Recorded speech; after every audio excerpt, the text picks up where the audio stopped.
What is up, guys? And today I just want to talk about the new collab units that just came out, right? We have Albedo, who's available for summoning from the Overlord collab, and Ainz, who is free from the Overlord collab as well. And you're going to notice that the free unit, Ainz, is a dark unit, so he's an ML 5-star, but honestly is a bit underwhelming. And I think both of these units definitely need a buff. Smilegate usually, when they release new collab units, especially with a new collab, the units are pretty underwhelming at first, and then they end up buffing them. So I definitely think Albedo is due for a buff, right? She is basically just a damage mitigator with her S2 that does okay damage, I'd say, with her scalings, because she does scale with health for damage, and also because her artifact, which is probably the best thing so far from this collab, is like Rocket Punch Gauntlet, except it works for AoE and it scales with your health. And this artifact, the scaling is not that great compared to Rocket Punch Gauntlet, mostly because I don't think they really want units like Bellion, Last Rider Crowd using it with AoE abilities. But pretty decent. It makes her do quite a bit of damage, especially against squish units. So I think she is okay, but she definitely could be a lot better. I don't know what you would do to actually buff her, but most likely what you need is like, I don't know, maybe a debuff on her S2 would be nice, like blind or attack down. I think that would instantly make her a lot better. Or even something else on her S1 besides a CR push. It's basically just a CR push with damage. Basically, that's all it is. I think they should probably add, a chance to provoke or something. That'd be very nice as well. I think that could make her a lot better, because right now she just mitigates damage and just does okay splash damage, right? Her S3 is basically just Asaria's S3 as well.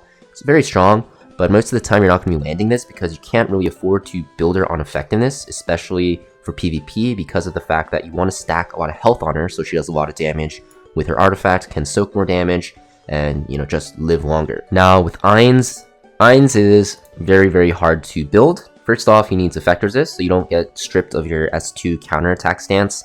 You also want effectiveness to land your debuffs. His S1 is a debuff, and his S3 has 2 debuffs. And you also need to be pretty fast to cycle to get your death sentence off. And you also want to be bulky, because he's very squishy. And he's very squishy because he's weak to light units, which makes sense in the terms of his lore. But honestly, that just makes him very bad into a lot of light units, right? Navy Captain Landy destroys him. Ainz actually does a ton of damage to him, which is pretty funny. Last Rider Crowd destroys him. Lionheart Surmia, Savior 8 and one-shots him. So you can kind of see pretty bad meta for him because of this passive. But I guess they do want to make it so that it fits his lore. But I think if they're going to do this, they should make him take less damage from other elements. Maybe that'll make sense. Because right now, this S2 is just a net negative, which is pretty terrible. And yeah, his S3 is a huge problem. So this death sentence doesn't ignore effect resist, and it doesn't do extinction, right? So what ends up happening is this gets resisted a lot once you have him on high effectiveness. But if you have him on high effectiveness, he just kind of falls over and dies, and that's pretty bad. Also, because you can't extinct with it, they just end up reviving, right? So it's very, very annoying. I think what they should actually do is maybe move his soul burn from this extra turn with his S1 into his S3 and make it ignore effect resist for 20 souls. That way, you have to choose between running him on Abyssal Crown, his own artifact, and like Toggal's Ancient Book. It'll make him a lot more flexible and honestly make his S3 a lot better, because this S1 Soulburn is useless. Like, you're never going to really use this. I guess if you're praying for stuns, but I don't know, it just feels very bad. It makes way more sense to put something on his S3, whether it be, ignore effect resist, or, yeah, probably ignore effect resist makes the most sense in this case. But yeah, I think both of these units are pretty underwhelming. Yeah, Ainz is very hard to build. Albedo, honestly, she's probably best on the crit damage build, which I probably already did showcase or will showcase in the future. If you guys want to check that out, she does actually a ton of damage on that build, which is pretty squishy. It's very funny. But I think that Smilegate should definitely buff these units, just because they feel pretty bad to play, right? But yeah, let's actually look at all of the collab units here and actually just compare them to the Overlord collab. So obviously, Overlord, we're still missing a unit, but overall, I think both these units are not that good. We go to Espa, all of these units were playable. Ikarina being obviously the best one because of her artifact and her kit for anti-cleave. Very strong there. Full Metal Alchemist, we have the free unit, Riza Hawkeye, completely useless, right? But Edward and Roy were super strong when the collab was running. Edward was actually terrible until he got a buff, but after the buff, he kind of skyrocketed. So, I'm kind of hoping because of that, because FMA was like the last collab that came out, that, Overlord units will get a buff. Most likely they will. And the Slime collab units, Rimuru, extremely powerful. Shuna was pretty bad. She got a buff though, and she was very strong as a free-to-play unit. Milim and Benamaru, kind of niche, right? But they are very good in their niche. Milim's very good against stealth. Benamaru is good against like extra turns. So I think the Slime collab units are all pretty good. you can use them, right? The ReZero collab units, Rem, pretty good for PvE, also pretty good on release. She was actually kind of broken, I think, right? Because she was super strong with her counterattacks. Nowadays, not really used. And Amelia, she was pretty bad on release, but she got buffed very quickly, and then she became one of the best units at the time. And then, of course, Ram, the PvE unit here, we have the Ice Expedition and Banshee she was very good at, so that's why she was there. Kizuna AI, most of you guys probably don't have her, but she's pretty terrible.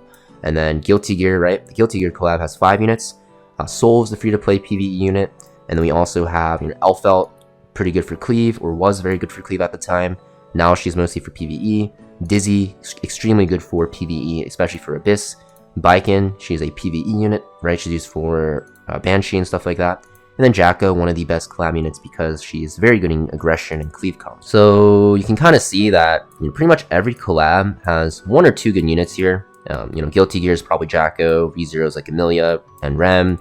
Slime is Rimuru, Shuna, actually all of them. Fullmetal Alchemist, Edward and Roy, Espa, pretty much all of them you can use, but Karina and Winter and Giselle are the most frequently used ones. And then Overlord, we have none, right? So I think what they'll actually do is probably buff Albedo, and hopefully they buff Ainz as well because he's the main character. We really don't have any weak main characters besides maybe like Guilty Gear with Soul, but even then, pretty much all these units are like the main characters. But in ReZero, right, Amelia and Rem, all very playable. Rimuru, the main character, very strong still. Edward and Roy, the 2 main characters. Honestly, Edward's the main character.